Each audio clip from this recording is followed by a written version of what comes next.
Assalamualaikum warahmatullahi wabarakatuh. Bagaimana kabarnya anak-anak hari ini? Tentunya tetap sehat dan semangat ya.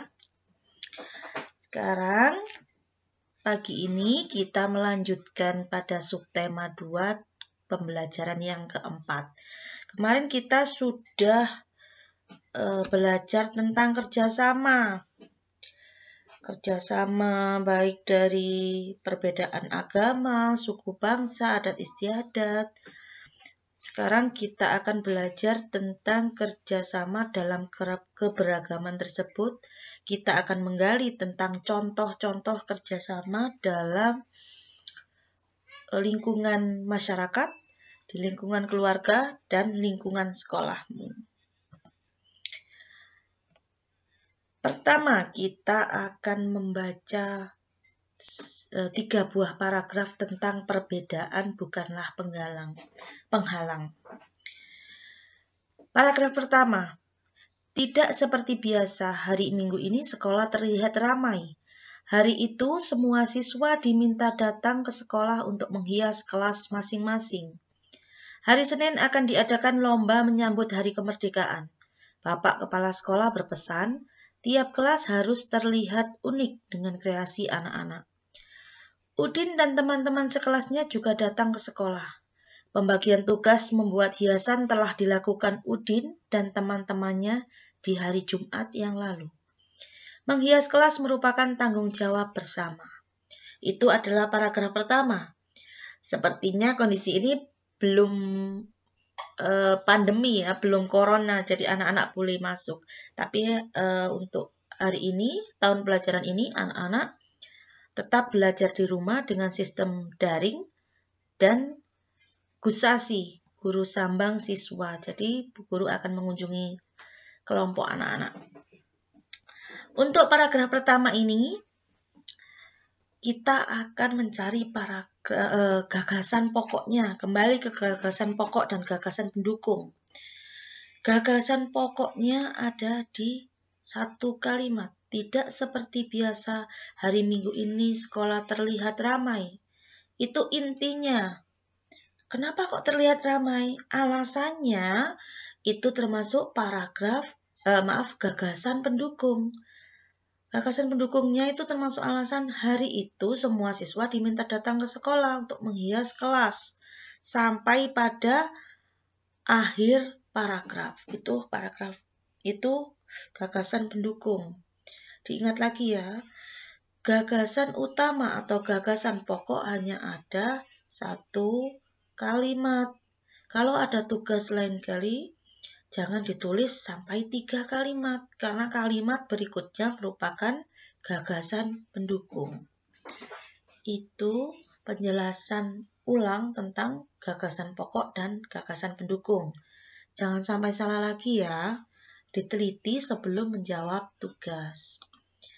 Kemudian, ini paragraf ketiga, bisa dibaca sendiri pada buku siswa. Masyarakat Indonesia terkenal dengan kebiasaan bekerja sama.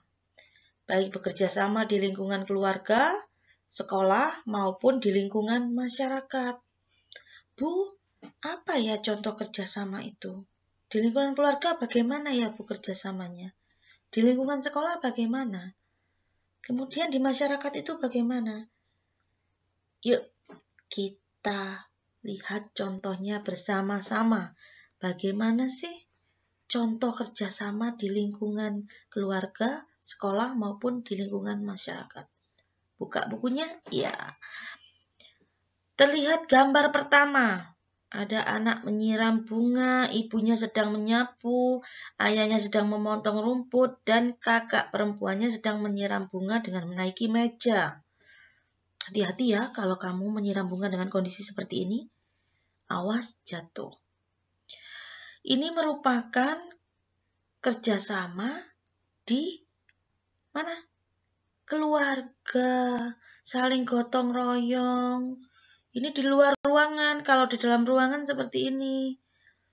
Nah, ayahnya membersihkan debu yang ada di atas. Kemudian kakak menata dan mengelap meja, ibu menyapu, adiknya membersihkan jendela. Hati-hati juga kalau naik kursi seperti ini, berpegangan. Itu merupakan contoh kerjasama di lingkungan keluarga, gotong royong. Kenapa kok gotong royong, Bu Guru? Kok tidak dikerjakan sendiri? Supaya pekerjaan cepat selesai. Kamu dan antar keluargamu makin rukun, makin kompak. Itu alasan yang utama. Selanjutnya, ada ronda malam Pak Hansip dengan warga. Kemudian ada warga yang gotong royong membenahi pos kamling. Ini termasuk kerjasama di lingkungan masyarakat karena di dalam kerjasama ini ada semua unsur masyarakat. Ada semua anggota keluarga di sini. Ada ayah, ada ibu, semuanya jadi satu. Tidak membeda-bedakan suku, agama, dan budayanya. Selanjutnya, terlihat ada HUT RI. Nah, di sini ada sebuah gambar, ada orang yang memasang umbul-umbul. Kemudian yang lain juga mengerjakan hiasan-hiasan. Ini adalah kerjasama di bidang masyarakat, tolong-menolong. Dan ini kerja bakti juga di lingkungan masyarakat, seperti yang kita bahas pada pembelajaran yang ketiga. Di sini tidak peduli ada Jawa, ada Bali, ada Cina, ada Ambon, Papua, semuanya jadi satu. Kerjasama meringankan pekerjaan kita, memperkokoh persatuan antar warga.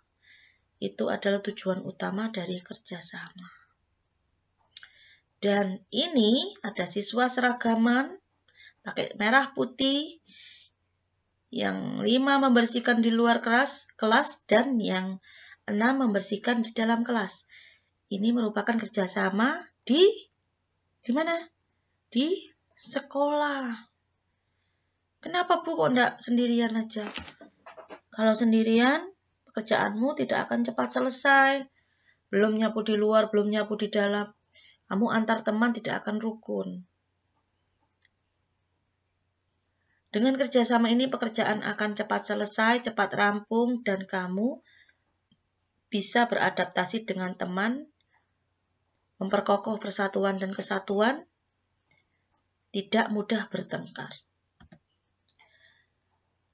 Dan contoh selanjutnya, ini ada siswa mengerjakan tugas yang sebelahnya mencontek. Kira-kira ini termasuk kerjasama apa bukan? Kerjasama dalam ulangan, ya. Ini bukan merupakan contoh kerjasama. Karena apa? Masa kerjasama di bidang keburukan, bukan kebaikan? Ini membuktikan kalau kamu tidak mandiri, tidak sesuai dengan nilai karakter yang ada pada PPK.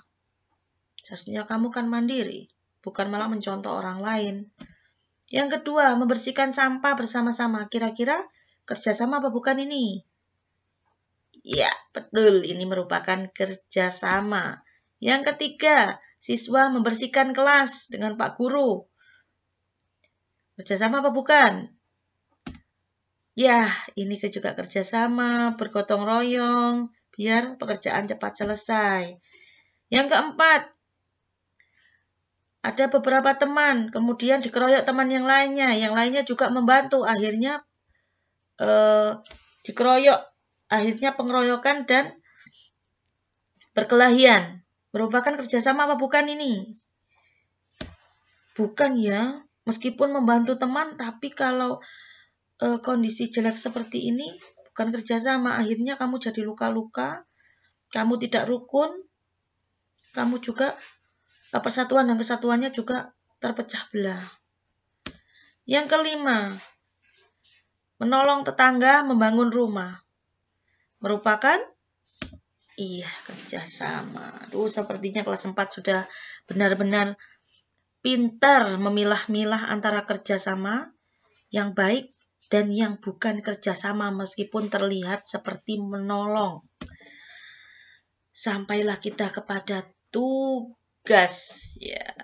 Tugas hari ini untuk pembelajaran keempat. Yang pertama, mencari gagasan pokok dan gagasan pendukung pada teks bacaan sebelumnya. Perbedaan bukanlah penghalang.